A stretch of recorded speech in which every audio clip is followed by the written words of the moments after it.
All right, well, good morning and thanks for joining us. I'm Stephen Ezel.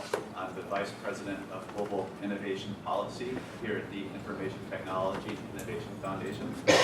We're delighted to have you with us for this event on learning from the world's leading startup ecosystems. So, innovation, the creation of new or the improvement of existing products, processes, services, business, or organizational models is not manna from heaven, but rather it is the product of intentional human action. And that intentional human action can be best enabled by fertile innovation ecosystems, and themselves the products of intentional human action. But these innovation ecosystems bring together access to skilled talent, mentors, incubators, partners, deep pools of risk and innovation capital, knowledge and technology from universities and research institutions, and even venture consumption. And recognizing this, cities throughout the world have gotten much more sophisticated in creating supportive ecosystems in which entrepreneurship can thrive in their cities. As always, we've worked to line up an all-star global panel at ITIF to discuss this topic, including hearing from leading architects of two of the top 5 cities in the 2015 Global Startup Monitor Ecosystem Rankings, those being Boston and Tel Aviv, as well as representatives from up-and-coming innovation ecosystems in Detroit and Buenos Aires. But we're appropriately going to start with a keynote presentation from Mr. Victor Mulas, who leads the Innovation and Entrepreneurship in Cities initiative, as well as the Program for Innovation Acceleration at the World Bank. He'll share with us new and exceptionally insightful original research he and his team at the bank have been developing into understanding key success factors for startup ecosystems, as well as clarifying and articulating the role that these ecosystems can play in robust economic and employment growth within their regions. Victor is a graduate of Georgetown School of Foreign Service master's program with a certificate from the Landegger International Business Diplomacy Program. After we hear from Victor, we'll go to Ms. Kate Stebbins. She is the Massachusetts Assistant Secretary for Technology, Innovation, and Entrepreneurship, and leads the state's efforts in the areas of cybersecurity, robotics, digital health, advanced manufacturing, the Internet of Things, and startup ecosystems. Katie has served the public sector for over 20 years in a leadership role in community-based economic development, specifically working with low-income communities. And our former consulting company played a leading role in establishing the Holyoke Innovation District, one of the first innovation districts in the state of Massachusetts. After Katie, we'll hear from Jill Ford.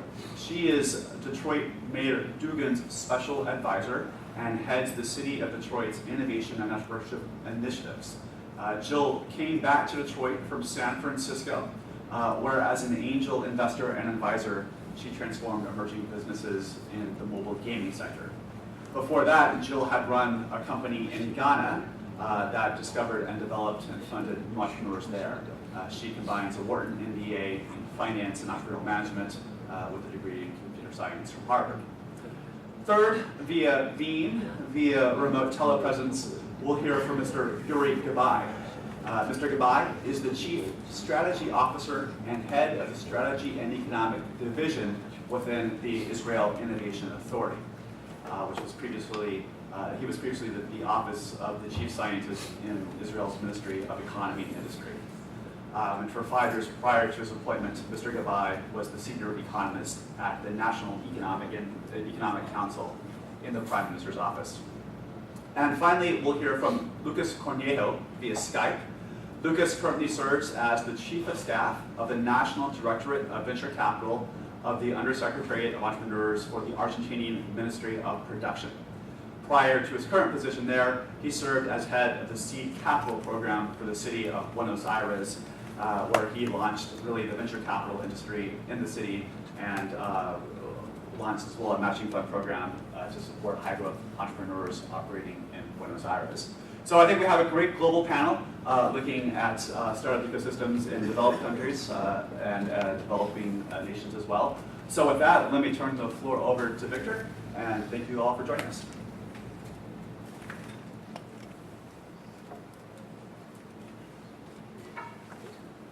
it should load automatically. It's right behind the clicker right there. Just click forward. There you go. Well, hello everybody.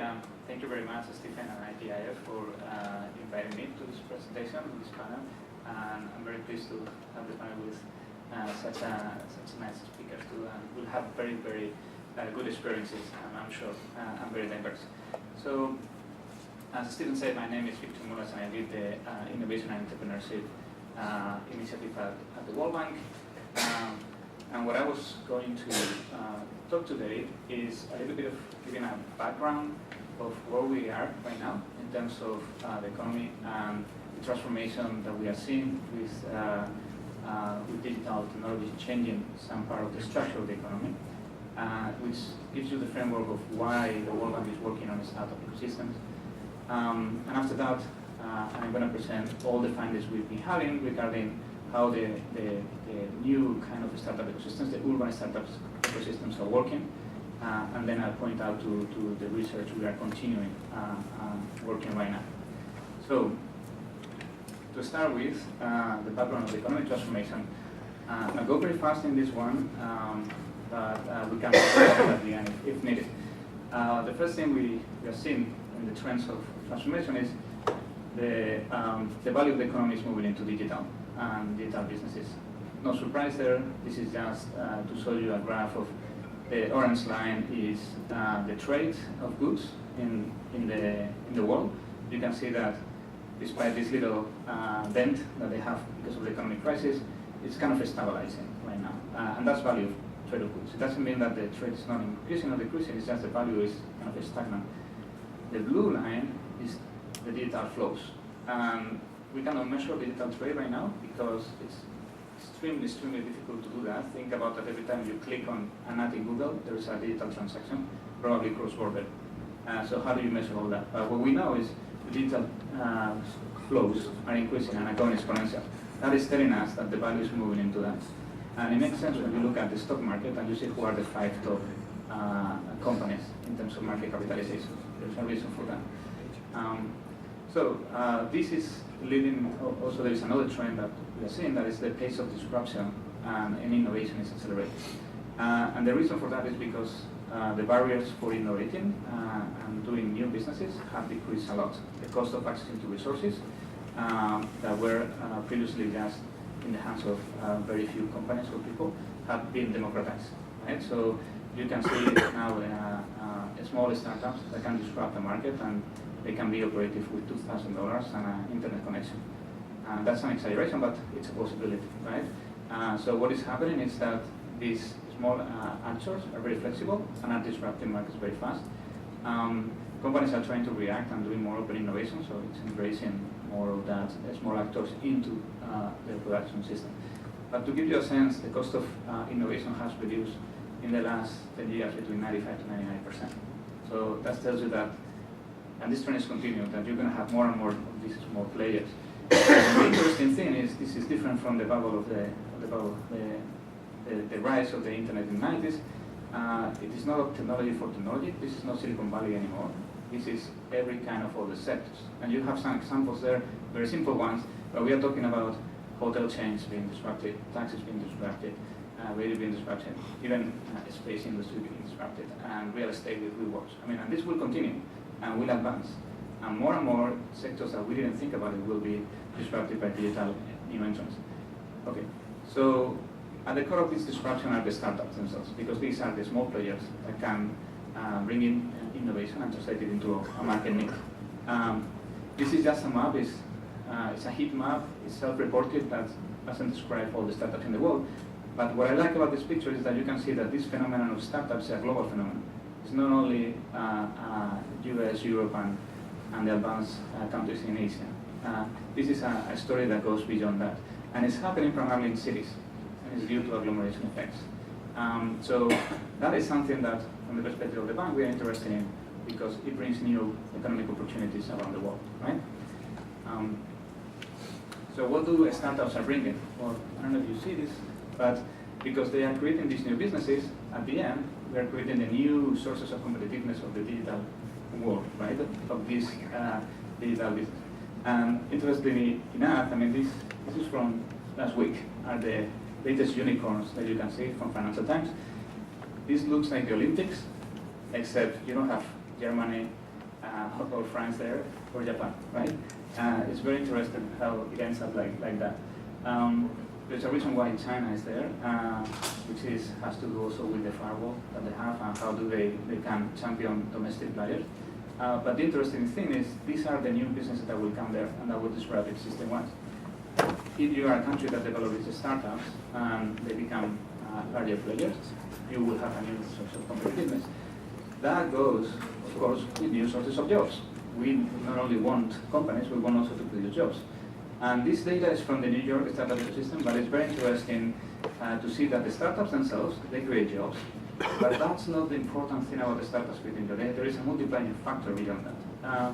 If you see the square, and I'm going to move a little bit to show you the two parts that are important. Let's focus on this one and this one. I will tell you is in the last 10 years in New York, 60,000 employments were created by startups themselves.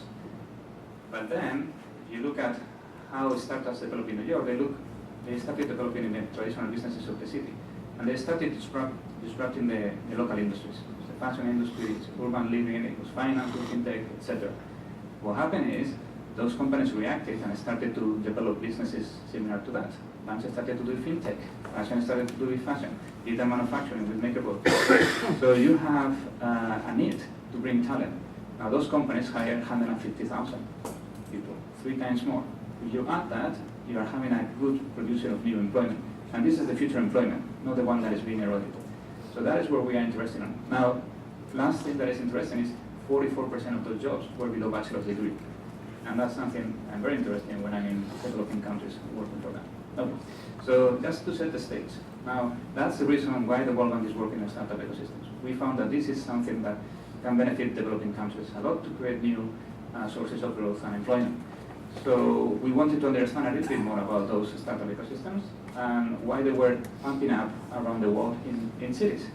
And we found out that nobody knew so much. So we started to do some research, and the first thing we did, we are the bank, we have a lot of economy, so we did a literature review, of course, and we tried to look at everything that was written about this.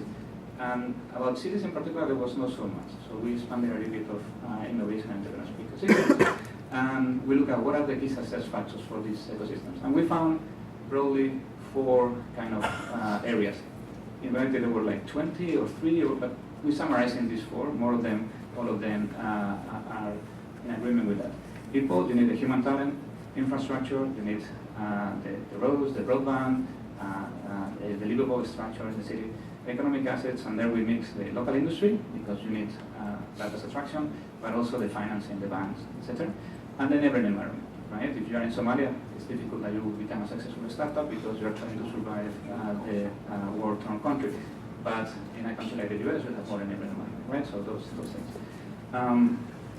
However, we thought that wasn't enough, because that wasn't making it. So we started looking at who else is working in these ecosystems, and we found practitioners. And there was some idea about collisions, and that collisions were very important for startup ecosystems. That was from Sapo's founder. He has this idea of random collisions. That you meet up randomly with a person or people that gives you another idea, or you find a team member, or you have someone that will connect you with a mentor. So we thought that was interesting, and it made sense with our experience on the ground, because we do also operations on the ground. So what we found is, we're going to test this. We decided to go over that. And we said, if those collisions are important, is there anything that can multiply those collisions?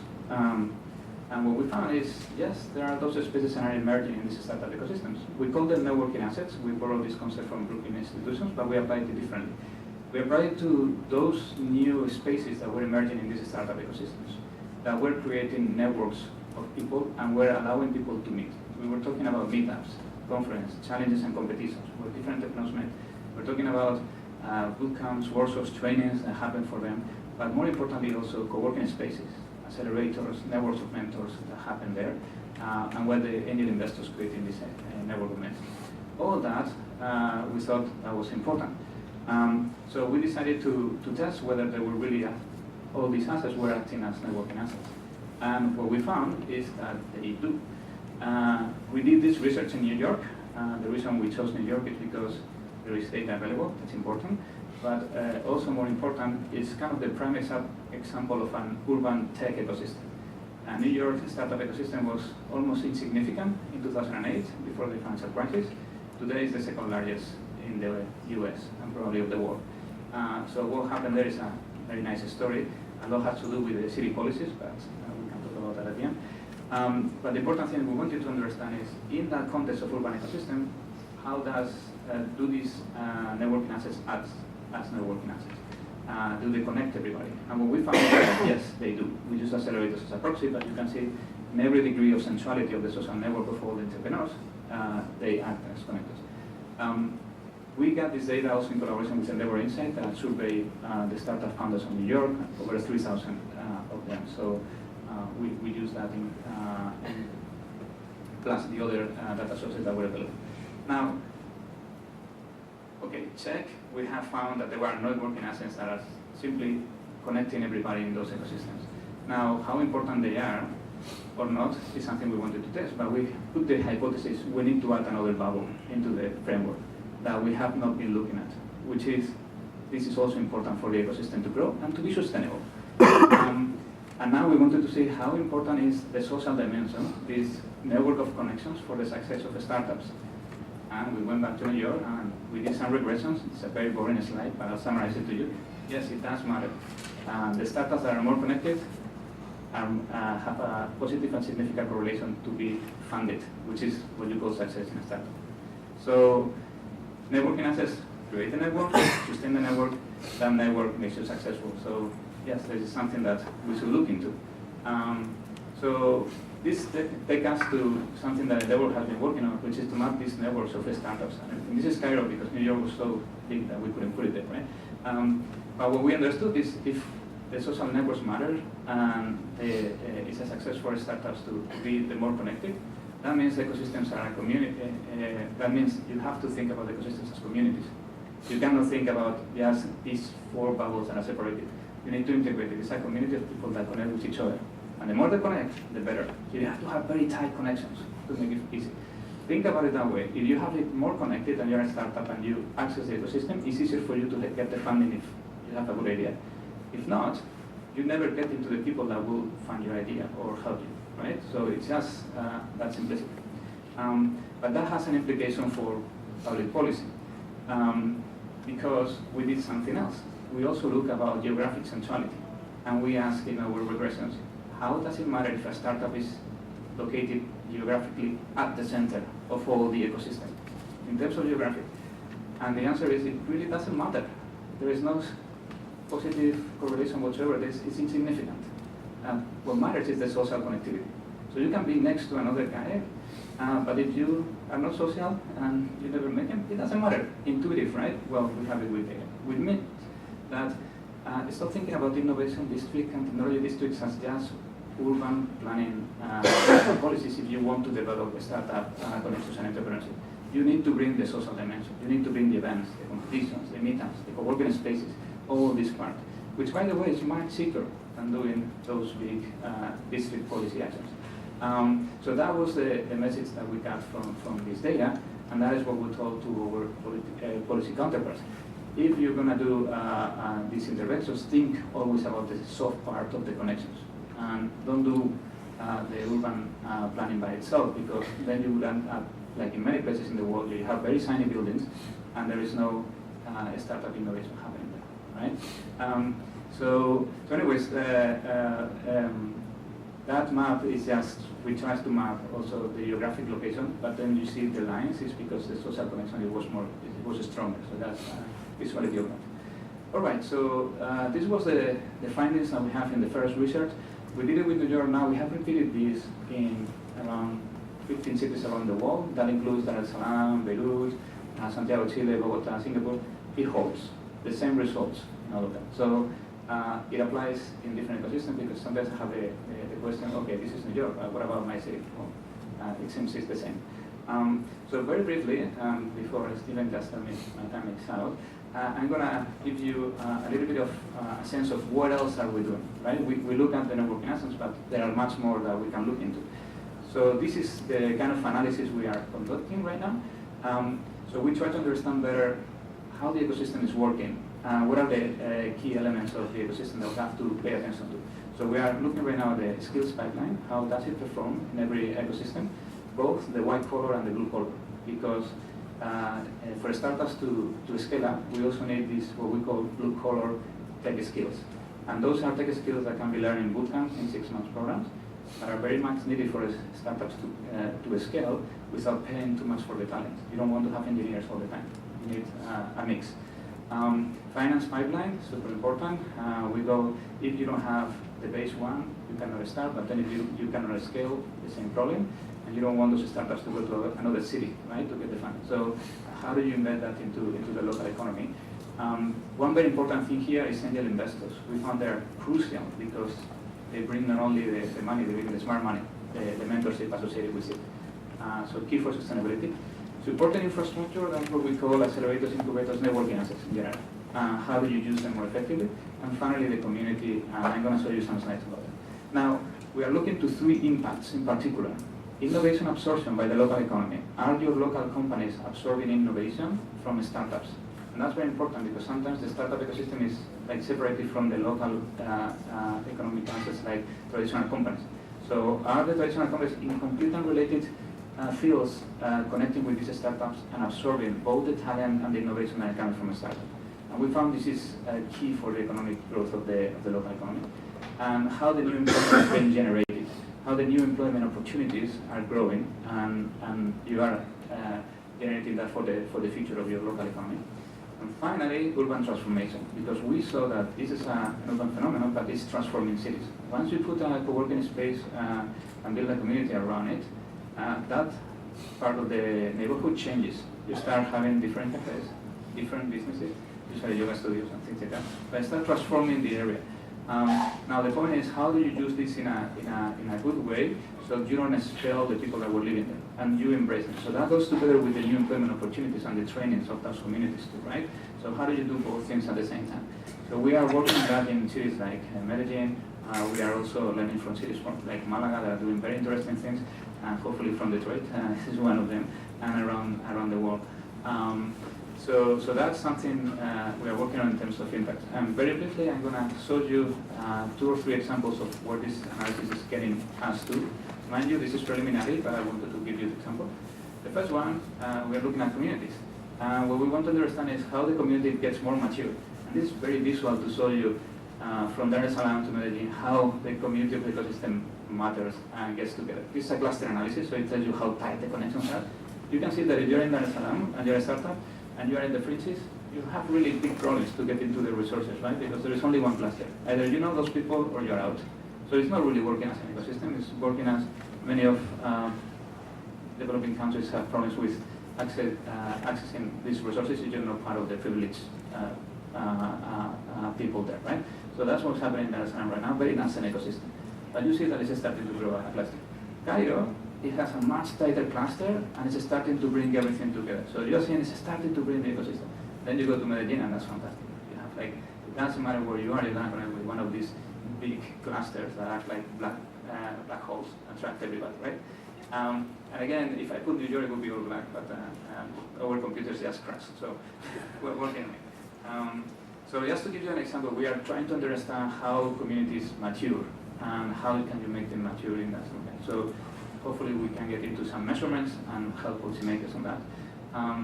Second one, we went into another thing that is fascinating us is startup ecosystems connect internationally. And it's also very interesting, the more you're connected internationally, the better it is for you to access to some talent you don't have, right? Because sometimes you want to start a startup ecosystem, and you have a lot of people with a lot of willingness and want to do it, they do for spaces, accelerators, but they don't really know how to do it because they never had a startup that was successful, and the willingness gets you into until some stage, but you want to go global, right, and be competitive. So you need to bring that, absorb that talent from outside and that knowledge. So how do they do it? In some cases, it's interesting how these connections just happen. That remind me that I'm almost done. So this is just an example that happened in Medellin. We are going to do this globally, but how Medellin connected with some of the talent. It's interesting how someone in Medellin connected with the Startup Chile, and then it brought a whole network of connections from Chile, bringing that talent. Now, we are doing this, we want to do this right now with the US and Tel Aviv, because we're going to see that New York and Tel Aviv is going to be brutal. I don't know about Boston, but probably it would be the same. But also Latin America, Miami, to see how this talent and these knowledge networks work. And what can we learn about that and bringing those talents to the ecosystem in a proactive way, an organic way. Okay, so the last one is the space analysis we are doing in Urban Impact. We are mapping the startups geographically, and then we're starting to see how the infrastructure impacts on them, or how do they impact infrastructure. So, for instance, Italian government from MIT has done very good research and results on amenities. And see, this is in Boston. It's very interesting because when you go to Boston and see the amenities concentrations, they match, and amenities I'm talking bars, pubs, cafes, etc. They match with the concentration of startups. Except for MIT, I mean, I'm going to take Cambridge away because that's an outlier, and I cannot replicate that around the world. But the downtown of the city, all the startups are in downtown where all the amenities are. Now it's very different location where the innovation district of Boston is. So that was very interesting for us to see that. So in Bogota, one of the things you see is where the main roads and main roads concentrate all the startups, but it's not where the business are, the traditional ones. So we are trying to find out what are the things that influence more, and it's different in developing countries than in developed countries or not. So that's the last part.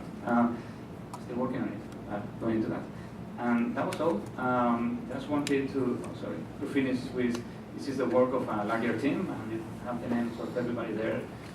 We are working with the Global Entrepreneurship Research Network that includes Endeavor Insights, Nesta, and Mars into this, so we are in different cities.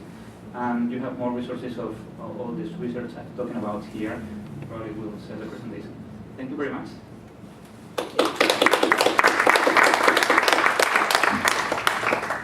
Thanks, Victor, and for sharing that really excellent original research.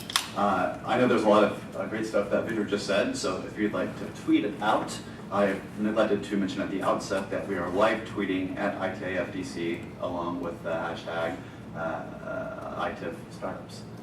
So with that, thank you, Victor. Katie, the floor is yours. Do you want me to go here? Whatever you're more comfortable. Yeah, that's great. I just upload the slides that I have. Forward. Here. One more. There we go. Okay, Thank you. great. Thank you. This is Victor. This is your phone. Don't steal it from me. They all look alike. Okay.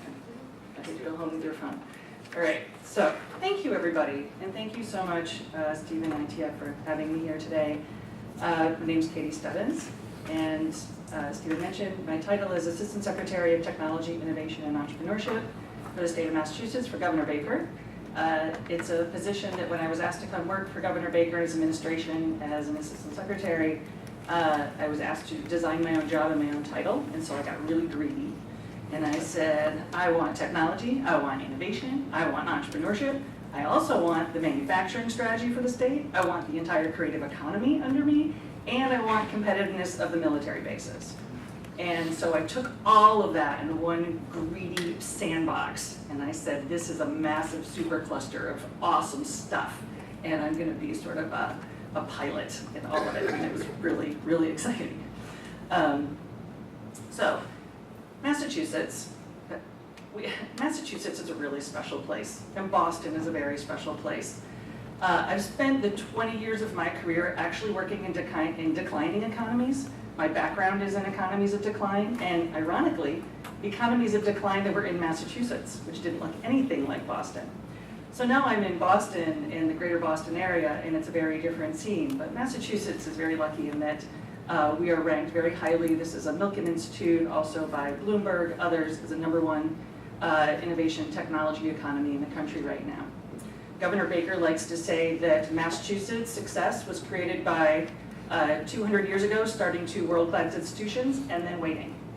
Now, not all of the credit goes to Harvard and MIT, but certainly it's an asset that we have in Massachusetts that's unique. And the MIT, Harvard, as Jill knows well, is just a very special ecosystem that we have in Boston that we've leveraged in very significant ways. These are some of the headlines that reflect our life sciences sector. So in Massachusetts, in the Boston area, The previous governor, Governor Patrick, put $1 billion into our life sciences initiative. And this ended up growing a very significant life sciences sector, global life sciences sector based out of Kendall Square, which is the area around MIT. But that was the previous administration. If you know things about how state works, the previous administration goes and the new one comes in and the approach is completely different. So when I started this job, and when I came in, we had this great ecosystem, and everybody came to me immediately and said, okay, we need another $1 billion. So the cybersecurity folks came to me and said, we need $1 billion to be the most competitive in cybersecurity in the world. And then I had the digital healthcare people say, we need another $1 billion for digital health. And then I had the sensor and advanced manufacturing people say, we need $1 billion so that we can compete in sensor technology. And on and on and on. Robotics, everybody. We, of course, had to pump the brakes a little bit on that because this governor said it's not about giving out $1 billion incentives at this point. It's about saying we've created a momentum and now we need to nurture the supercluster, which we call the supercluster, into an economy that leverages bigger opportunities. As Victor said, the collision between all of these things. So this slide is sort of, it's a representative, it's not everybody, but it's a sampling of what my day looks like. In all honesty, when you talk about network assets and connectors, Victor, so innovate, lead, and collaborate. And when we came in, we said it's about the intersection in between these. So it's about all the different places where we're innovating. The lead, it's not just about the government leading, but it's also about, you look at Akamai, you look at MathWorks, you look at iRobot, you look at GE, which just relocated to Boston. These are companies which have CEOs that have raised their hand and said, I want to help lead the Massachusetts economy. I want to help be a sector leader. I want to help be a network aggregator and navigator. I want to help connect all the pieces together. You have heads of hospitals. And then, of course, you have the universities, MIT, UMass, WPI, Harvard. Really important that we had people, and I immediately, when I started my job 2 years ago, the first thing I did, as someone who's sort of a connector myself, is I went out in the ecosystem and I identified who were my people, who are my navigators, who are the people who, when I meet you and you tell me that you're doing this amazing thing in encryption, I might introduce you to someone in a security company, but I might also invite you to meet someone in healthcare or financial services or robotics or somewhere else, because I understand that network that Victor had of all the pieces on that. I have one of those networks in my head, and I know the other 200 people in Boston who also have those, and they all look slightly different. And as you navigate people towards them, you're able to create these massive networks out of it, which is really, really special. So we've been navigating the supercluster in Boston and Massachusetts, and this model is working very well for us. We also have, in the bottom right-hand corner, are things like Mass Challenge, Greentown Labs, the Cambridge Innovation Center. These are these assets, these are the places where people are connecting. We also have the Holyoke Innovation District on here, which I started. And I just wanted to note this quickly. Holyoke is the poorest city in Massachusetts. It has the largest per capita population, Puerto Rican population in the country. It has about a 13% literacy rate among third graders. It's the poorest city in Massachusetts, about 40,000 people. It used to be the wealthiest legacy manufacturing community in Western Mass, and it was the first industrial planned city in America. What we did was MIT, Harvard, Northeastern, BU, and UMass needed a research computing facility. They were all looking at building one individually.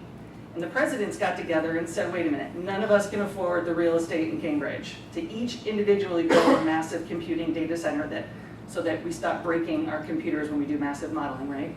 So they got together and they said, we're going to build one center, one supercomputing center. And the governor at the time, Governor Patrick, said, you're not going to build it in Boston. You're going to build it in Holyoke. Holyoke happens to still rely on hydropower and has some of the cheapest electricity in the country, and is actually a leading carbon neutral community in Massachusetts. So they built this center on a brownfield, on a really polluted site in the middle of downtown with a lot of disinvestment. And then the governor said, now make it an economic engine for Holyoke. Now what? It's a data center. It's a box with a whole bunch of computers in it, people who access it remotely, and a security guard. How are we going to do that? How do you do this? What we ended up doing was creating the Holyoke Innovation District, but Victor, to your point, it's not a city planning geographic designated boundary place. It was virtual. And anybody, whether you're a researcher at MIT, whether you are at Lincoln Labs, whether you are a teacher in Holyoke, whether you are a company owner in Springfield, wherever you are, you can self-identify in as a member of the Holyoke Innovation District and be a part of that ecosystem. And so it's a virtual ecosystem. We put Holyoke's name and stamp on it, but it's actually much broader than a little economic piece of Holyoke, which is kind of cool. So in this slide, one of my challenges is not only do I identify the leaders, but we also have people rowing in somewhat the same direction, right? Now this is tricky because state government, Governor Baker, who's governor of Massachusetts, was the CEO of Harvard Pilgrim Healthcare. So he's a business leader, and the folks in Boston know him as a business leader. But the government, even with a business background, government should not be going into the ecosystem and saying, okay, ecosystem, this is how the robotics cluster is going to figure this out. Okay, ecosystem, this is how the cybersecurity ecosystem has figured this out. Government should not be coming in and saying, I am an expert in cybersecurity and this is what we should do. It needs to source that leadership and information from the experts in the community. So as soon as I identified who the leaders were in these spaces, we went and started talking about the areas they cared about. We started to source the vision for where they wanted Massachusetts to go. Massachusetts is the birthplace of America's revolution. Massachusetts is the state that lost the microcomputer and can't get over it. And Massachusetts is a state where we are so competitive in sports and technology that it sort of drives everything we do. Like, we will never lose again. And it literally drives everybody on a daily basis to try and be the best. So everyone has very clear ideas of how Massachusetts is never going to lose again. And we have to take all those ideas and all those visions. And my job is to then see where are the connecting points. So I had a digital healthcare cluster worried about cybersecurity. I have a security cluster worried about robotics. I have a robotics cluster trying to figure out how it's going to deal with this IoT cluster, which doesn't want to be called a robotics cluster, and vice versa. And so it's finding these commonalities among them and getting people to work together and then create this super cluster out of it, which is really exciting. So that's some of the stuff we do on the super cluster in our companies. So how is the state then? It's not just about convening and bringing together, we've also put some money on the table, all right? So we have a capital R&D fund. It's about $30 million, and we invest in, from a 3-to-1 ratio, we will make investments in higher ed that is matched 3-to-1 with the private sector. I look for projects that have really clear economic development advantages in creating jobs, not in Boston, but around the rest of the state. We just made a $5 million award to Worcester. We've made a $5 million award out in Western Mass in Springfield on cybersecurity. The Center for Underwater Robotics at Woods Hole is here, and that was a $5 million investment into Woods Hole Oceanographic Institute. And these are all matched by the private sector. And so it's trying to say, how do we take this super cluster of intelligence and then make these capital investments? That's a really important point I want to make. The state of Massachusetts, like a lot of states, which is different than cities, as Jill and I was talking about, we have a lot of capital dollars at our disposal because money is still fairly cheap and we can bond for investments, but we don't have any operating funds. I don't have operating funds that I can give to these organizations. I only have capital funds. I have equipment money. So I've taken about $150 million of bond authorization, and we're investing it in equipment, in spaces, in build-outs, where those clusters need this kind of expensive equipment in long-term investments. So this is the Capital R&D Fund. We've also invested over $100 million in the Manufacturing USA Institutes. Massachusetts is involved in more institutes than any other state in the country. I believe there's 14 institutes now, and we're involved in 9 of them. We are financially invested in 5 of them, and we have 1 national headquarters. The national headquarters, which is a FOA, we put $40 million into. NextFlex and AIM we put $28 million into, and NextFlex we put $20 million into. Nimble we put $20 million into, and ARM we put $5 million into. And what was exciting about this is again, it's capital money, but it's capital money that we control the destiny of. So, how many of you are from higher ed? Anyone here from higher ed? A few people. So, with my higher ed partners, I work with you with economic development, but I don't ask you to tell me how to lead economic development. And so this was a joint relationship, which is, okay, I'll give you $5 million, $10 million for a center, but let's talk about how it's going to impact jobs. Let's talk about how you're going to invite startups in, small businesses in, small manufacturing operations. How are you going to make sure that this has an impact throughout the state, throughout jobs, and really impacts the Massachusetts economy. So while these are national partnerships, we've leveraged this capital investment to make investments across the state in places that need jobs and need new technology, all with capital money. And then finally, I'll close on this. We're very, very focused on democratizing innovation. Again, Boston's a super cluster. Boston has a lot of exciting things happening in it right now. But what was important for us is to democratize innovation across the state. So when I started my job, my deputy and I went out and we mapped every single innovation asset in the state of Massachusetts. It was an arduous process. I can talk to people about how we did it afterwards. But we came up with over 800 innovation assets in the state of Massachusetts across all four corners. And then we showed it back to everybody, and people were stunned. People were stunned at how much we had in places that had been left for dead, places that were considered functionally obsolete. We had innovation, we had thought leaders, we had exciting things going on. And so now we've been able to take, the governor helped us create a $25 million bond fund, again, a capital fund, where we can offer grants to these spaces, and there's many more spaces that are on the map, capital funds to build out their spaces, their equipment, et cetera. One of the spaces in Worcester we gave $200,000 to, and they're not only a co-working space, but they have a blacksmith shop. And the press announcement with the secretaries and lieutenant governor had this giant sword in the background that they'd made in the blacksmith shop. And it was about innovation comes in a lot of different, we were talking about this, Jill, innovation comes in so many different flavors and colors and textures.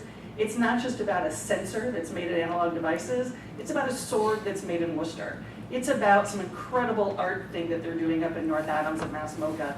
It's about underwater robotics, but it's also about how we're innovating communities across the state. And so it's a balanced approach.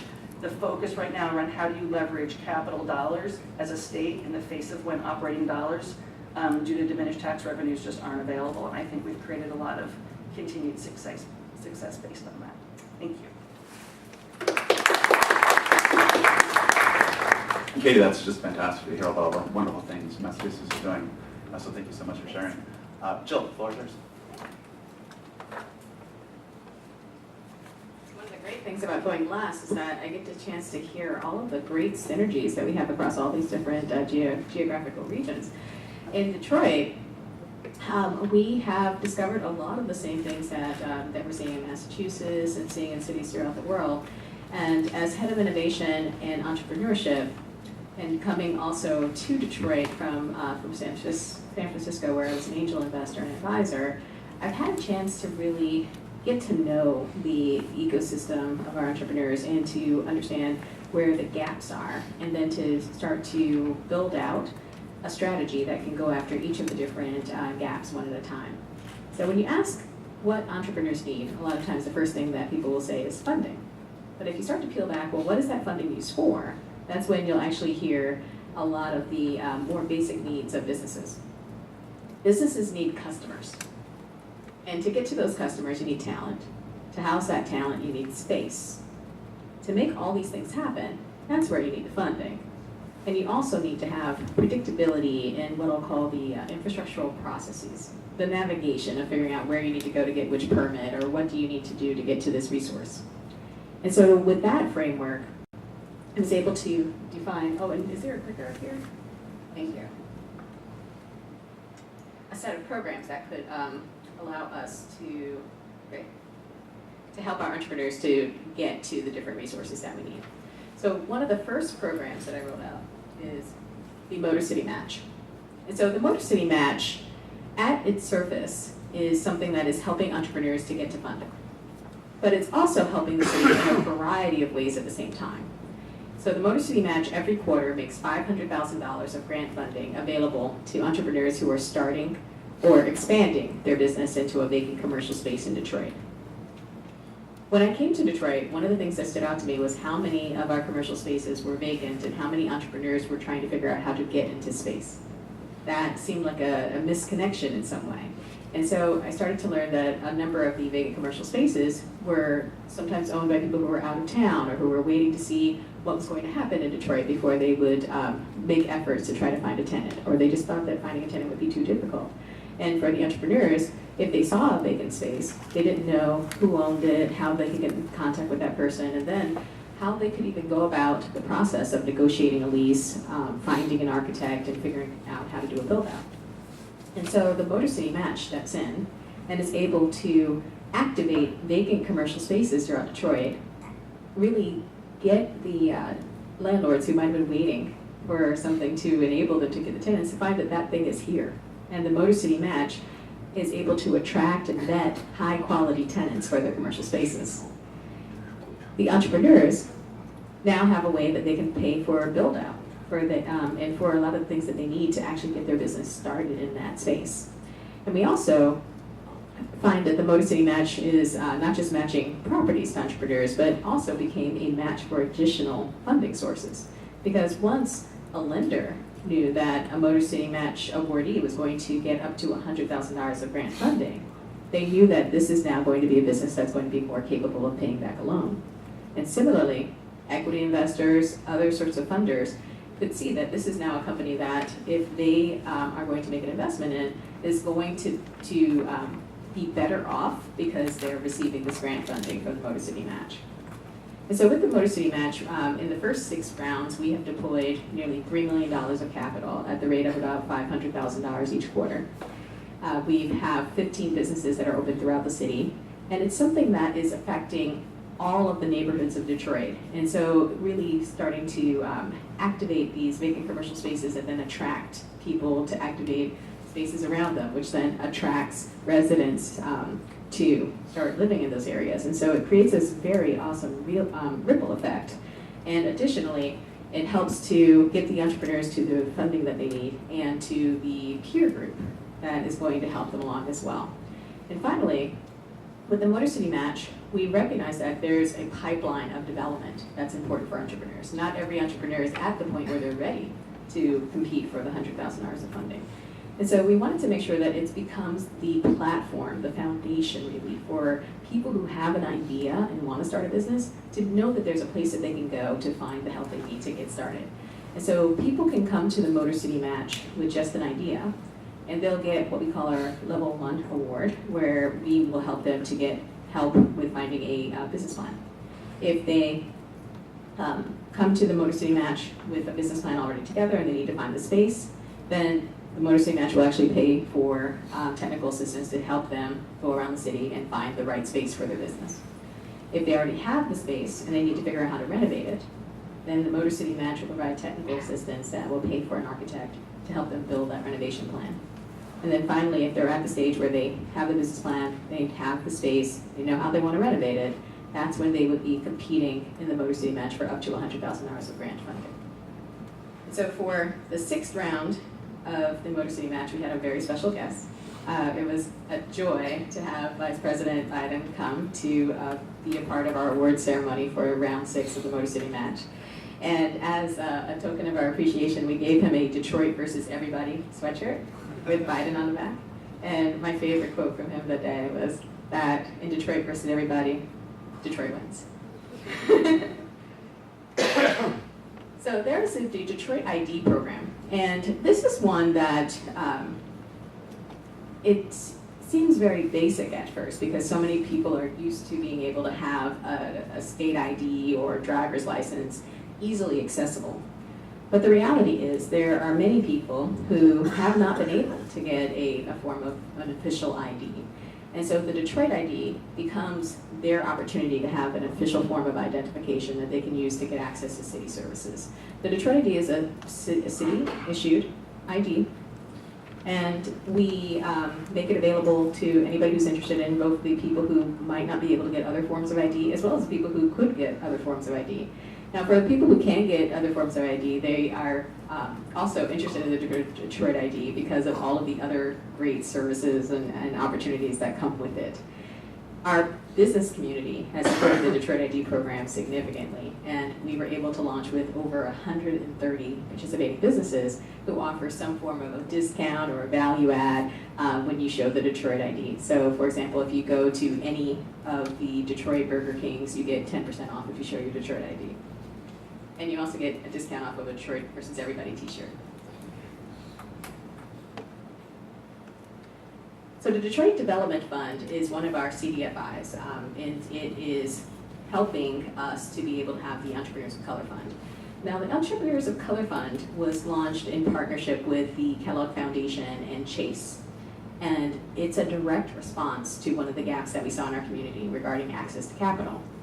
I remember around the time that I first came to Detroit, which was about 2.5 years ago, we saw significant patterns of certain entrepreneurs who had been displaced from their property and other sorts of challenges within the community. And so we literally had roundtables where we just were talking to entrepreneurs to understand where the challenges were and where we could most effectively help. And access to capital was one of the things that repeatedly came up. And so this fund provides loans typically in the range of $50,000 to $150,000 and helps people to get access to loans who might have thought that access to capital was just beyond their reach. And so the small construction company that needs to get a second truck, or the restaurant that needs to be able to start a food truck to expand their business. These are a lot of the companies that we see coming through, and it's been a tremendous asset to have this for our community. Then the Starting in Detroit book, and I'll end on this one. This is something that really speaks to all of the previous topics about the importance of community and being able to get access to the resources. So we have what's called the Biz Grid, which is a listing of resources. And one of the things that came out was that, yes, well, entrepreneurs will say, I have this list, but how do I know which one's really going to work for me? And so the Starting in Detroit book takes a different spin on helping people understand the resources by showing which entrepreneurs received which benefit from which resource, and really illustrating that. So when you turn open the book, you'll see, for example, a picture of Regina Gaines, who runs a wine retailing shop downtown. You'll see Entrepreneurs of Color Fund. Regina got a $140,000 loan from the Entrepreneurs of Color Fund. You'll see the Techtown SWAT program. Regina went to the Techtown SWAT program and they helped her to find the location. And so when people see that and they see specificity around, oh, this person who's kind of like me got this when they went to this resource, now it encourages people to say, that might be the one that should work for me, and so I need to call them. Or even better, I need to call Regina and see what suggestions she might give me about what I should say when I go to this resource. And it gives the opportunity for people to have that introduction into the resource in a very warm, humanized way. And so with that, I will end and look forward to all your questions.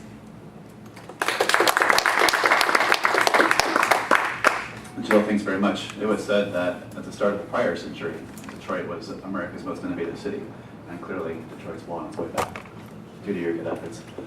Great, well, let's shift our focus now to the developing world and hear from Yuri Gabay from Tel Aviv via the beam, if we're all set up there. Yuri, can you hear us and are you ready to go?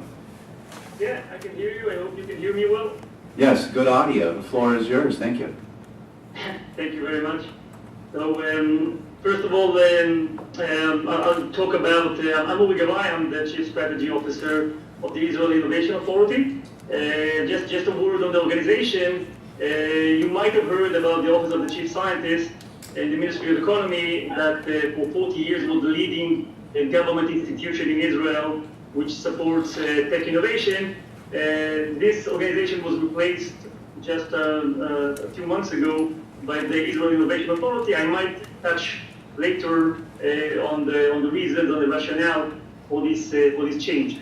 But I was asked by Stephen to talk a bit about what Israel did for its startup community. And you might know that Israel is doing quite well. And by the way, when I say Israel, I'm basically meaning when I'm talking startup, I'm talking about the Tel Aviv metropolitan. Okay, so you might be surprised, but Israel is slightly smaller than the US. But basically, even in a small country like that, it's concentrated mainly around the Tel Aviv metropolitan. And in a sense, the government policy replaced the municipality policy in that sense, because there's really no room for different innovation policies for different municipalities in such a small country. Just to get a hint about the size, I didn't check, but I'm guessing that the length of Israel is slightly shorter than the trip that Katie did from Boston to Washington, D.C. So it's a really tiny country in that sense. So we're doing quite well in startup, in the startup scene, but it wasn't always like that. And in that sense, Israel co-evolved for the last 40 years with the economic policy, co-evolved with the innovation policy. So there was quite a big leap in the 90s where really entrepreneurship erupted quite dramatically in Israel. And today we have roughly 1,000 new startups every year. And by the way, some people might say that for a small country that might be too large of a number, but this is something that we debate within our innovation policy debate. But so how we encourage this? I think this is the question I was asked to address. So basically, from our innovation policy, it's all about okay.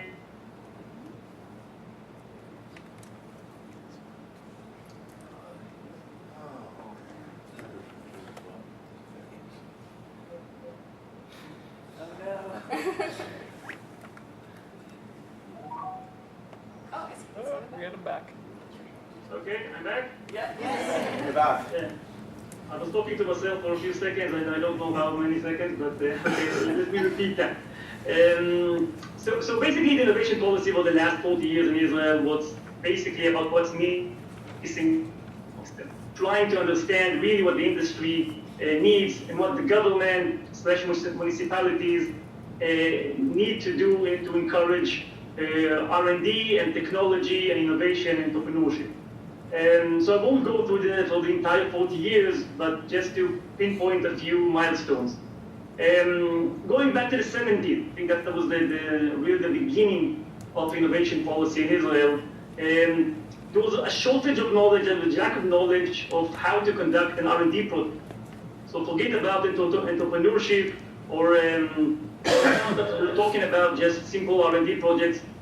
We lack the knowledge on how to do that. And basically the policy was to attract knowledge by multinational corporations to Israel, to open a subsidiary in Israel, and basically to teach us and to mentor us in how to do R&D projects. And this is a crucial and sometimes missed part of the story in the Israeli emergence as a tech force. But basically this laid the foundation of what later came in the 90s. So part was basically focusing on the knowledge and know-how of how to conduct technology projects. Going back to the 90s, that was where things really started to heat up.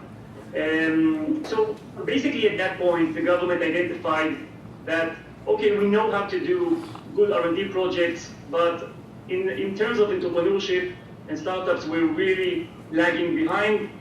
So there was definitely a potential. A lot of this comes from know-how of people from the military system with a lot of tech know-how, but the lack of knowledge of how to transform it into a viable civilian company. And one key feature that was missing was basically private investments. So what the government did in the early 90s was to jumpstart the VC industry. I'm talking about really jumpstarting. In 1992, VC investments in Israel were below $60 million. The government launched what was called the Yuzma program. Yuzma is Hebrew for initiative. And going ahead 6 or 7 years in time, to the end of the 90s, VC investments were $2.5 billion in just that, and the change of that in that short period of time was quite dramatic because the government managed to trigger some action in the VC scene. By the way, we know that the program was really successful because it had a mechanism within that the private partners, or the VC private partners, could buy out the government at any point. And after 5 years, basically all the VCs bought, all the private VCs bought the government out. So we end up in the end of the 90s with roughly $2.5 billion industry, where the government spurred some action and then moved out. And by the way, since then, it's still roughly between $2 and $3 billion VC activity in Israel every year. So it lasted for quite a while now. Another thing that was quite clear to us in the 90s was, okay, so even if you have VC money, startups lack some mentorship to actually turn an idea into a viable project and then a viable company. So another program was entered the stage, and that was the tech incubators. Now I know that today many municipalities, many countries have the tech incubators. I believe that Israel was one of the pioneers in that scene. And basically the idea was, we said, okay, the government doesn't know how to spur startups or how to mentor startups. And this is, by the way, very much true to this day. But what we can do is actually partner with the private sector, with private for-profit incubators, and form what we call a PPP, a public-private partnership, in which we supply most of the funds, we take most of the risk, while the incubators basically mentor the companies and take care of further investments, networking. Jill, I think, mentioned the networking as a vital component, and I think it's very much true. And this is something that the private sector, at least in Israel, knows how to do much better than the government.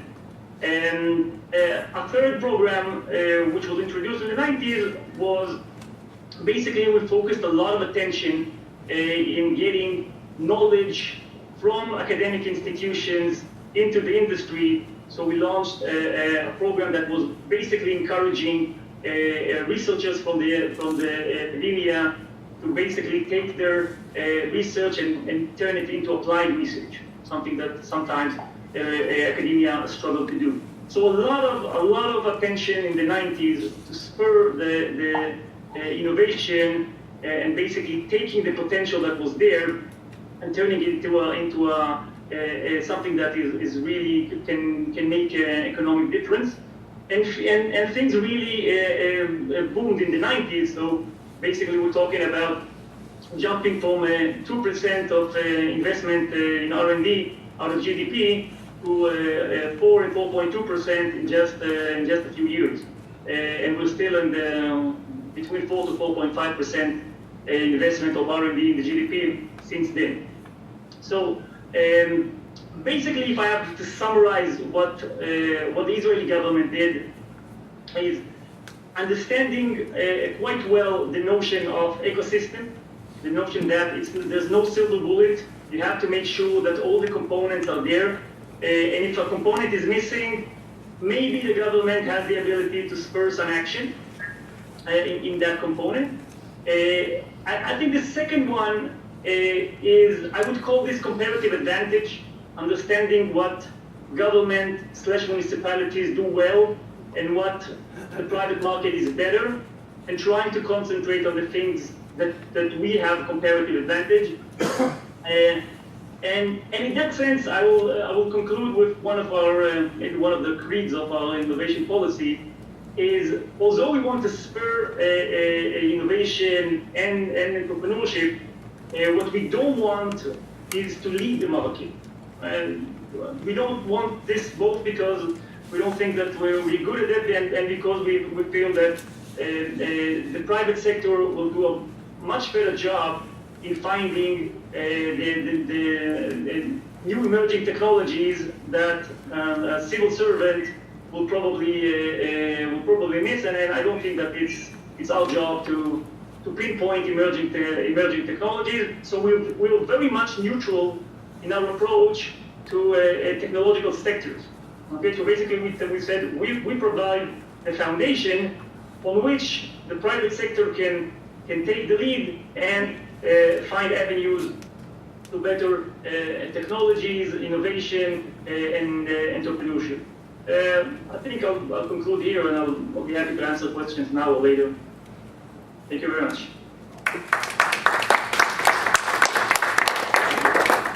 Thanks, Yuri. Yeah, we'll take questions together at the end.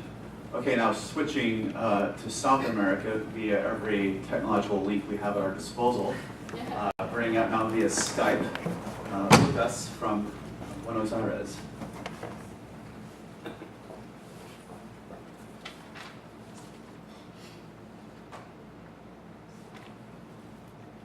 Lucas Cornejo, are you with us? Buenos dias.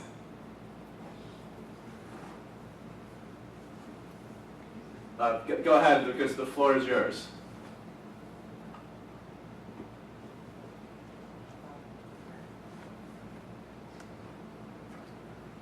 We need to turn up the volume. This is the first time today at ITI. We've tried two different. Hey, Lucas, you may be on mute yourself. Hello, everyone. There we go. Perfect. Okay, Lucas, the floor is yours. I'm not able to hear. Okay, we can hear you, so go ahead. We can hear that. I know. You gotta hold the sign up. Hey, you. Should I speak anyway? Yes. Yes? Okay, we will do this or this.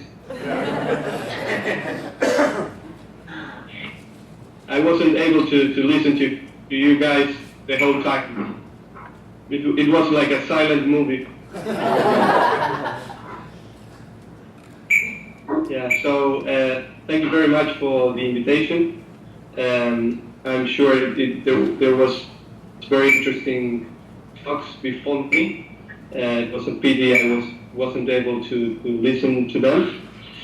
I'm here to talk to you about my experience in the government of the city of Buenos Aires. Yes, it all started in 2013.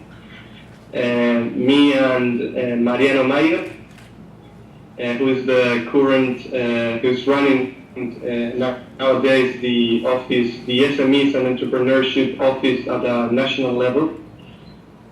So we started to gather in 2013 to gather all the institutions working with entrepreneurs and the private sector working with entrepreneurs in the city of Buenos Aires, and we started to gather a plan.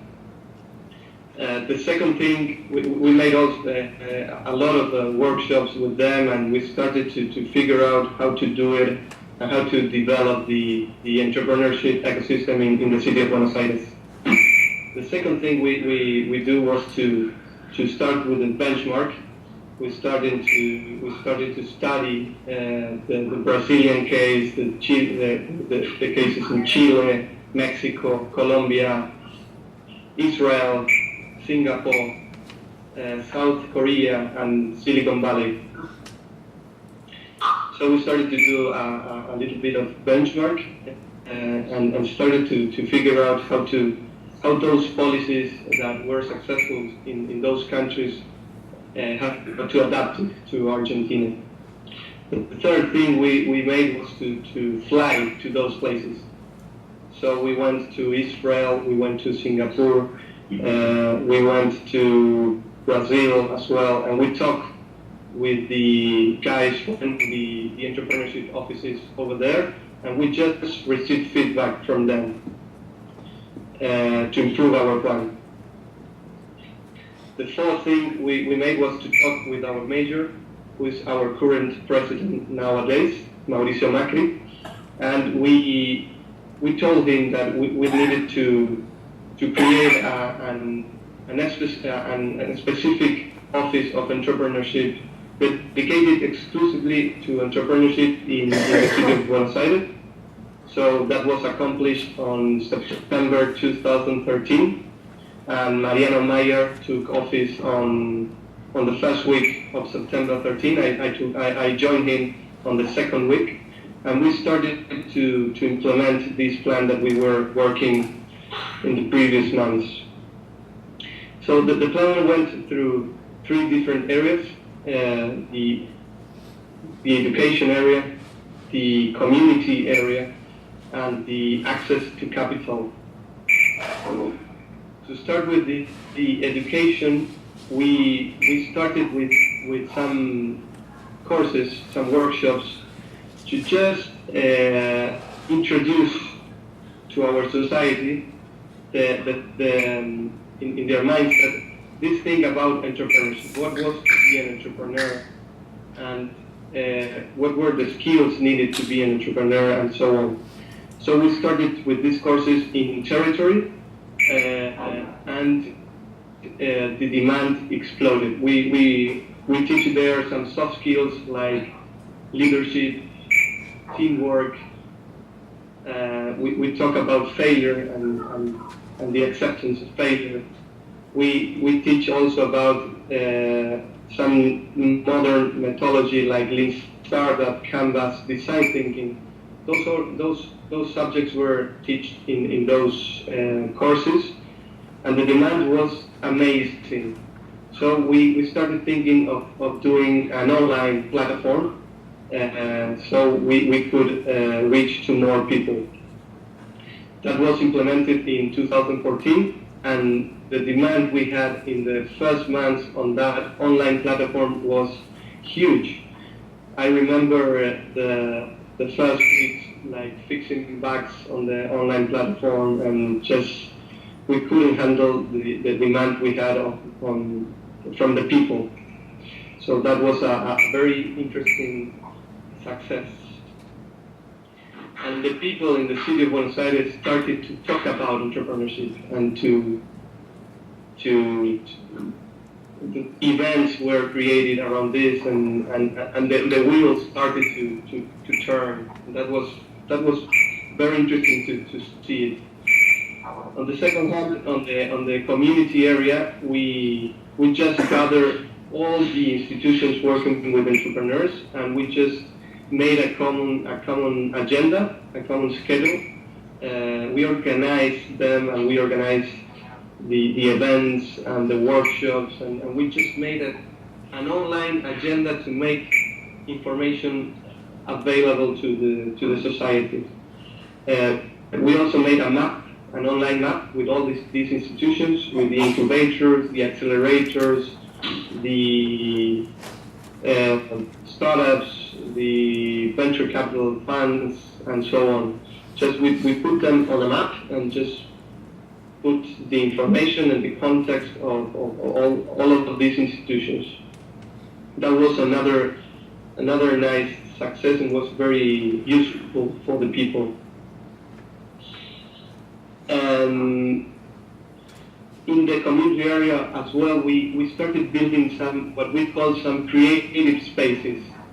These were maker spaces, labs, co-working spaces. So we started to help the private sector to build and to create these spaces all around the city of Buenos Aires. This was another thing that was very interesting, and the people just gathered there and just tried to figure out how to resolve common problems together, and entrepreneurs were just creating things in these spaces, and that was very powerful. On the third and last area was access to capital. We started with a small seed capital program. It was a matching fund program with private incubators and accelerators, where the government will give based on one-on-one, will co-invest with these private accelerators and incubators on entrepreneurs and ventures selected by these private incubators and accelerators. We just co-invested with them, and we made it in the form of a convertible grant. So our convertible grant will work the following way. If the entrepreneur had an exit, or they had a cash out, they will return the investment we made with a cap of 3x the amount we put on the beginning. If the entrepreneur didn't succeed, it will just remain as a grant for the entrepreneur. Obviously, the private accelerators and incubators will take equity from their investment, and that was okay. We just co-invested with them. It was a pilot program that had a lot of things to fix in the first year, and in the second one. We are nowadays running a national program of matching fund program, and we learned a lot about the experience in the city of Buenos Aires. So that was basically what we started to do in the city of Buenos Aires. Those were the main instruments we put to the entrepreneurs in Buenos Aires. We also started to build the national program, the entrepreneurship national program, because our mayor at that time, Mauricio Macri, was running for president. So we started building this national program. Nowadays, Mariano Mayer was the general director of the entrepreneurship office in the city of Buenos Aires. He's now running the SMEs and entrepreneurship office at the national level. We have almost 400 employees with us. And I'm actually running the venture capital national direction in the government, in the national government. So all this experience made in the city of Buenos Aires for the last 2 years was perfect for us to build this national plan.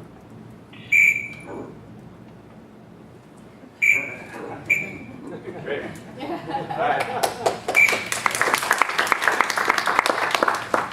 Well, innovation is about experimentation, so I appreciate your patience with us as we experimented with new technology forms.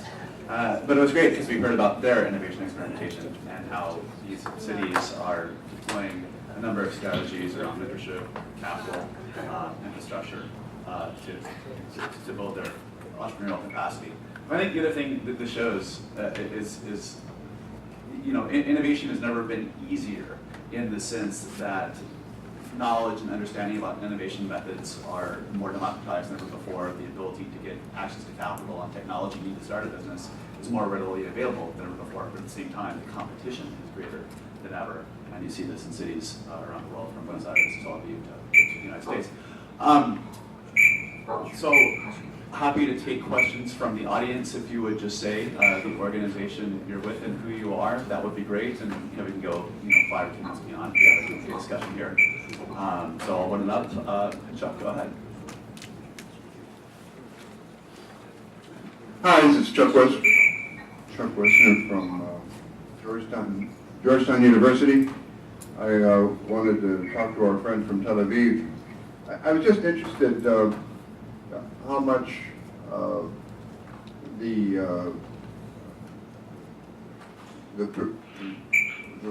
role played by procurement in the development of the Israeli system. Startup Nation talks a lot about the connections that some of your best military had through annual call-ups for reserves. Not all of us want to draft our main or call up our main entrepreneurs. And there was also an interesting question you mentioned, I think rightfully and insightfully, about the role of multinational corporations. But Israel is also able to access capital and perhaps as importantly know-how and networks out of the New York capital markets. Is that a correct statement? And what was the role of procurement in driving some of these high-tech electronics companies? So I would make the distinction between two ecosystems. There's the military slash defense ecosystem, which obviously procurement plays a big role. Okay, so obviously the army has a lot of needs and is a big player in the acquisition of new technologies. Putting this aside, I'm talking about if you're talking about really the startup nation, it's not that story. Okay, it's the story of ICT startups, internet startups, almost all of them civilians. So I'm leaving the defense military aside. There's a huge ecosystem, startup ecosystem, which is not military, and procurement doesn't play a role in it. Almost none. Okay, we're trying now to get government to play a role in this and basically to be a customer. But when a startup in Tel Aviv jumpstarts, it looks at customers in New York City and in Boston and Washington, and not the customers in government. And so in that sense, procurement didn't play a big role. Obviously, as I mentioned before, the military plays a role in the sense that we take unfortunately all the cohorts when people are 18 years old until 21, and we have the ability to train them in technologies, and then they take this know-how and transfer this into civilian usage. But procurement doesn't play a role. I think there was another question about multinational corporations, which I didn't hear so well, so if you could repeat that.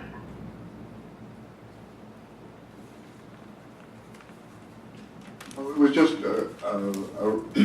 I was complimenting your observations about the role of multinational corporations in that outreach. They're often left out in these everyone has to be a small entrepreneur, venture-based models. In fact, there are very strong connections through the global supply chain if you can connect with them. But I was referring to the unique Israeli connections to the capital markets in New York, and not only the capital but the networks. One of the challenges when you talk about Israel is how sui generis is it? I mean, Israel is off the charts in patents, it's off the charts in its ability to create companies. The Mobileye example, just bought by Intel, is really fantastic. But as a student of the process, I'm not sure I can tell Paris or Buenos Aires if that's how it's going to work. Any more, by the way, than I can.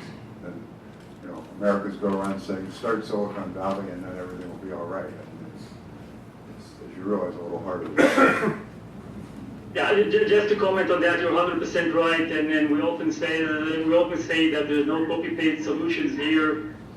What worked for Israel in the 90s probably will not work for Buenos Aires in 2017, and in what worked in Israel in Tel Aviv in the 90s doesn't work in Israel in Haifa, an hour drive away in 2017. So we can't even replicate our own success just an hour drive from Tel Aviv metropolitan. So and you're definitely right, and you definitely made a good comment about Israeli startups, Israeli ecosystem linked to capital markets, specifically in the US. That was one of the major drivers of success. And it's a global world in that sense. I mean, this is definitely something that if you want to grow a strong, thriving ecosystem, you have to link it to global markets, consumer markets, and financial markets. That's definitely true.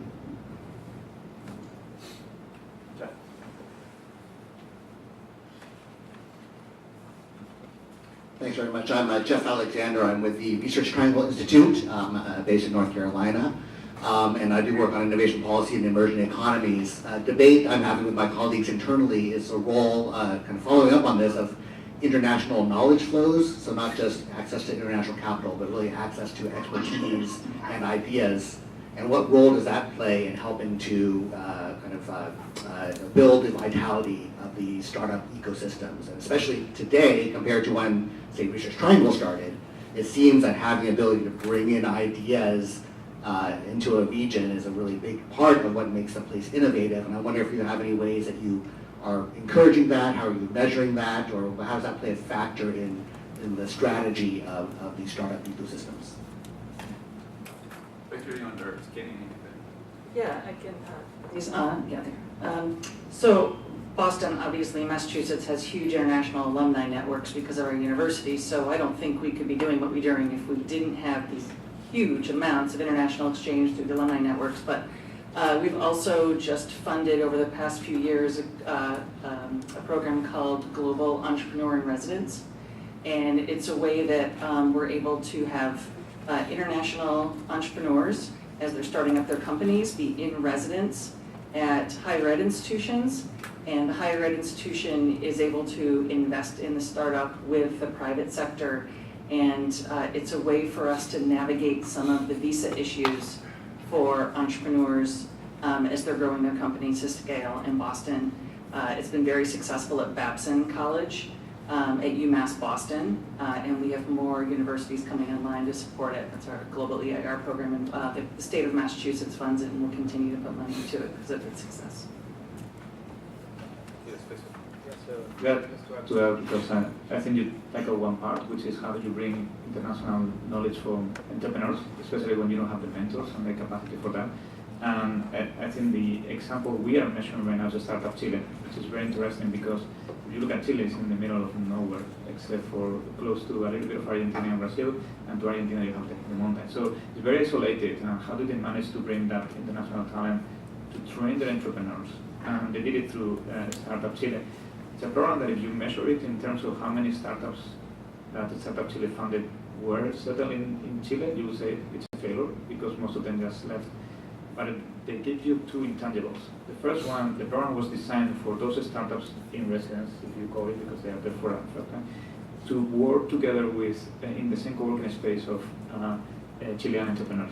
If you look at the social network, then you see the startup ecosystem in Santiago starting in Startup Chile like this. So it was started to train those entrepreneurs and then you make it. The program evolved and required those entrepreneurs to start having workshops in the regions outside Chile. So they give them some points, like 10 points, and you cannot graduate if you don't waste those points training others. Very interesting programs that they work. But they give them another thing, alumni of a Startup Chile, where entrepreneurs now in Chile can contact those guys. If I want to do a business in I don't know, in Tel Aviv, or I want to do a business in the Netherlands, I have alumni from a Startup Chile. That's very interesting. It works kind of at the alumni universities here in the US. So it brings a network that you didn't have before for a country like Chile. So that I think those programs work very well if you design them correctly. And we are seeing data about that right now. The other thing is how do you use international companies, multinationals, to attract them in an effective way? It doesn't matter to attract the international company if it doesn't connect with the startups, right? You can have it there and then what happens? You train some people, you provide some employment, but you don't have that impact of knowledge flows. So there are some mechanisms to start doing that. We are working right now in Kenya to do open innovation mechanisms to co-develop products together of those multinationals with the startups. And we are talking about multinationals like Toyota, which is totally manufacturing. So how do you start working with those innovators that know about knowledge and can apply that with the Toyotas that are applying on the ground and know the local challenges? And it's a Kenya, right? So how does it work? So those two mechanisms are working. One thing I would add is that it's important to have ideas coming in the, I guess, amongst the entrepreneurs, but it's also very important for the people who are leading the ecosystem to also be bringing in new ideas. So the Motor City Match was an experiment, definitely something that had not been done before in terms of that kind of use of CDBG funding to support economic development within a region. And also just with the way that we were matching entrepreneurs to properties, entrepreneurs to funding, and being able to build a pipeline through technical assistance. And so having the kind of team, and I really am so grateful for the opportunity to work for Mayor Duggan, just because he has been so open to innovation and so open to really figuring out what is the way to have the best ambitions that we can for what we want to do within the community, and then to be able to bring the level of innovation that will help us to meet that level of ambition. And so having that level of insight into the team that's running the ecosystem is really important too. I'll take one more question and close it off. Go ahead there. Thanks. Rob Colarina, AIAC Investment. My question is a little bit more towards sort of the founder or the disruptor, to the extent that they're either expat or maybe in the US level here, folks coming in. Because it works out a way, in the instance, for instance, Katie, of some of in the South, some of the folks that open these lobster spots, they brand themselves by sort of Massachusetts or the like there. So it's have you guys done an analysis of how these founders or management, or in fact external coming locally, setting up these business, how does that work? How do they work with sort of the incumbent businesses and people there? The best example that we have of that, and there is a study on it online, is the Boston-Israel relationship, actually. And that's one that I would actually point you towards. A significant part of the Massachusetts GDP is tied up with our relationship with Israeli founders and startups, and that's the best documentation I have of how founders coming in from other places, Israel's very unique in that they don't have partners around them to expand their companies into, and so in Boston, we're very aggressive on wanting founders from Tel Aviv to open their first US location in Boston.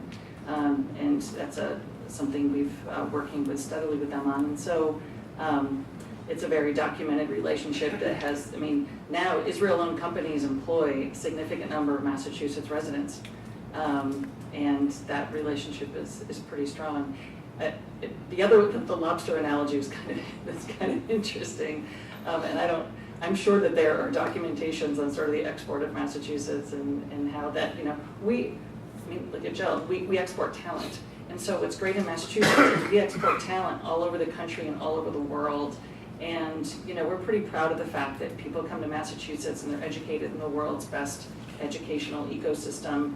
And then we get to not only keep some of it, but then export it around the world and create innovation and technology relationships in communities that are global. And so we really respect that role that we play in a global innovation ecosystem and really excited about it.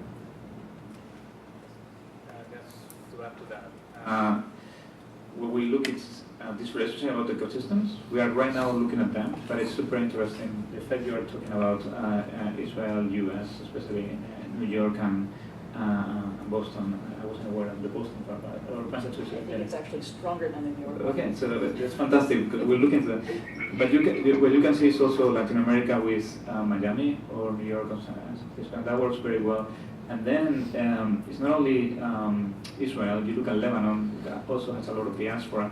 I'm very interested in those countries because the impact is twofold. What we are seeing is the startups move at some point when they scale up to where the capital is and the better talent is, usually to those countries. Same effect happens in Europe with London, attracts all of those banks. But these guys come back and set kind of two offices. So they have this back and forth relationship many of the times, and they become like the real mentors of the local ecosystem. So we are seeing that as a driver of getting the flows of knowledge and spillover knowledge that works very well. Now, very few ecosystems have managed to do what Tel Aviv has done, which is this perfect symbiosis between exporting talent and getting the benefit out of it coming back. Usually you don't have the same returns, and I haven't seen that happening as with Tel Aviv any other places. They're trying, and it's working to some degree, but it has different impact. One very final quick question. Jill, Katie, how are you measuring your success? Oh, that's a great question. Katie and I were actually just talking about that earlier. So right now, there's a set of metrics that are pretty common across different geographies about measuring economic development success, creation of jobs, for example, being a key one. But right now, there's actually a sense that we should be rethinking what those metrics really are and start thinking about, instead of jobs created, should we be instead looking at the increase in per capita income, for example? So I would say that we're in a little bit of a state of flux and really rethinking what the right metrics should be. In terms of, in Detroit, each one of my programs has a different set of metrics that we're definitely guiding. When we think about Motor City Match, we're looking at the number of businesses that are coming in for any of the technical assistance. We're looking at the number of businesses that are getting open. And once the program has been around for a few, 4 or 5 years, then we'll be also measuring how many of those businesses are staying open.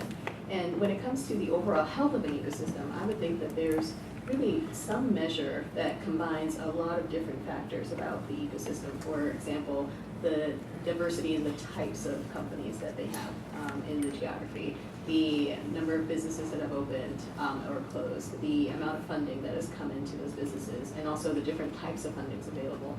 That all together would give you some quantifiable measure of the health of the ecosystem.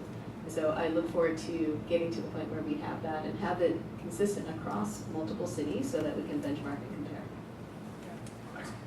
And I would say I agree with Jill. I think we're really trying to change the entire way we're measuring economic development. It used to be so easy. It was how much money is invested in a building stock, right? And that was before we really understood that you needed to fill the buildings with something. We just got really excited about bricks and mortar. And so I think the process of disrupting how we measure economic development success is challenging, and it's happening now, and it's a slow process because there's a lot of people in politics and in business and the traditional chambers of commerces who it's going to be a learning curve. So, you know, as you start to set your eyes, as Jill has said, on new things you want to measure, like for instance, Western Mass and Eastern Mass, completely different income and wealth equations. The map that Victor did around networks and clusters, I'd like to have a map like that for Massachusetts and show over time that network building statewide and not just being in Boston. So I think we need to be measuring things like that. How we measure the strength and depth of a community, I think, is challenging. How do you measure the number of networkers? How do you measure the amount of connections and collisions?